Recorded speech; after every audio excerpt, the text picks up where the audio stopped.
चला आज बनवूया गव्हाच्या पिठाचे कलरफुल समोसे. लेकरांना आवडेल अशी रेसिपी आहे ही. पालक घेतली आहे. पालक बारीक बारीक कट करून घेतली.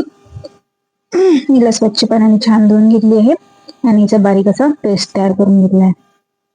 बीट घेतलाय. बीट पण कापून घेतलाय. छोट्याला शिलून घेतलं, स्वच्छ धुवून घेतलं आणि ह्याचा पण छान असं बारीक पेस्ट करून घ्यायचं आहे. पाणी टाकून थोडं दोन पण छान पेस्ट करून घेऊया. आता घेऊया गव्हाचं पीठ. थोडं याच्यामध्ये ओवा टाकलेला आहे मी, थोडं नमक टाकलेलं आहे आणि थोडं याच्यामध्ये 1-2 चम्मच तेल टाकूया. तेल टाकून ह्याला छान हाताने असं मिक्स करून घ्यायचं आहे. पूर्ण छान असं मिक्स झालं की याच्यामध्ये जे आपण तयार केलेले पेस्ट होते बीटचा ते टाकूया आणि असा घट्टचा आटा तयार करून घेऊया. त्यासाठी मी पालकचा पण आटा तयार करून घेतलेला आहे. पालकचा पेस्ट टाकून आणि एक बाईट आटा तयार करून घेतलाय. त्याच्यामध्ये काही पेस्ट वगैरे नाही टाकला, साधा असे पूर्ण आटा तयार करून घेऊया. बघू शकता. ह्याला ठेवूया 10-15 मिनिटं झाकून. आता करूया मसाल्याची तयारी. कढई घेतली आहे. कढईमध्ये 2 चम्मच तेल टाकलेलं आहे. तेल छान गरम करून घेऊया. तेल गरम झालं की याच्यामध्ये टाकूया थोडं जिरं आणि थोडे धने टाकले. धने असे कुटून घेतले थोडे. याला ह्याच्यामध्ये टाकूया थोडं हिंग आणि हिरवी मिरची आणि लसूणची पेस्ट तयार करून घेतली होती ते टाकूया याच्यामध्ये पेस्ट. ह्याला छान परतून घेऊया. हलवत राहायचं आहे. गॅसची फ्लेम ठेवायची आहे लो. छान असं परतून झालं की याच्यामध्ये टाकूया थोडा कढीपत्ता. कढीपत्ता पण छान थोडा हलवून घेऊया. आता मी पोटॅटो उकळून ठेवले होते आधी, त्याला छान मॅशरने मॅश करून घेतले आहे. आता हे टाकूया याच्यामध्ये. 2 पोटॅटो घेतले मी मोठ्या आकाराचे. याच्यामध्ये टाकले थोडे वटाणे हिरवे. ह्याला छान असं मिक्स करून घेऊया. छान असं पूर्ण मिक्स करून घ्यायचं आहे. ह्याच्यामध्ये टाकले थोडे सुखे मसाले.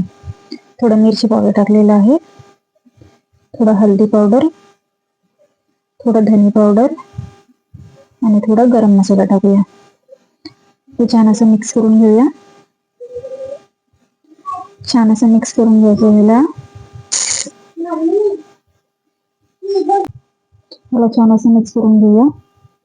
ह्याच्यामध्ये टाकलेलं आहे नमक. ह्याला पण छान असं हलवून घेऊ. पूर्ण असं पेस्ट तयार झालेलं आहे आपलं. ह्याच्यामध्ये टाकूया थोडी कोथिंबीर टाकली की आणखी छान हलवून घेऊ आणि 10 मिनिटं ह्याला असं वाफवून घेऊया. एकदम लो फ्लेमवर 10 मिनिटांनी छान वाफवून घेतलं आहे. आता मिश्रण करून घेऊया थंड. तर जे आपण आटा मळून ठेवला होता त्याच्याने अशा चपात्या लाटून घेतल्या आहेत. तिन्ही पण कलरच्या, एकाला एक कलर चिपकवले आहे तिन्ही पण. आणि ह्याला थोडं बेलांच्या साह्याने थोडं ह्याला असं बेलून घेऊया. जे छान घट्ट बेलून घ्यायचं आहे. असं दाबत दाबत बेलायचं ह्याला. आणि आता याचा घट्टसा असा पतला बारीक असा रोल तयार करून घेऊया. असा मस्त रोल तयार करून घ्यायचा आहे आणि हाताने ह्याला थोडं आणखी असं मॅश करून घ्यायचं आहे. छान मॅश करून घेऊया म्हणजे एकाला एक आपल्या ज्या चपात्या आहे छान अशी चिकून जाईल. आता ह्याला कट करून घेऊया. जसं जो साईज पाहिजे आपल्याला त्या साईजने कटर घेतलं आहे मी. ह्याच्याने छान असं कट करून घेतलं. पूर्ण ह्याची मी कट करून घेतलेली आहे छान. अशा सर्व प्रकारे कट करून घ्यायचे. ह्याला ठेवूया थोडं बाजूला. ह्याला साईडने ठेवूया आणि ह्याची लोई घेऊया. ह्याला असं हाताने थोडं मळून घ्यायचं आणि थोडा सुका आटा लावून ह्याला छान बेलून घेऊया.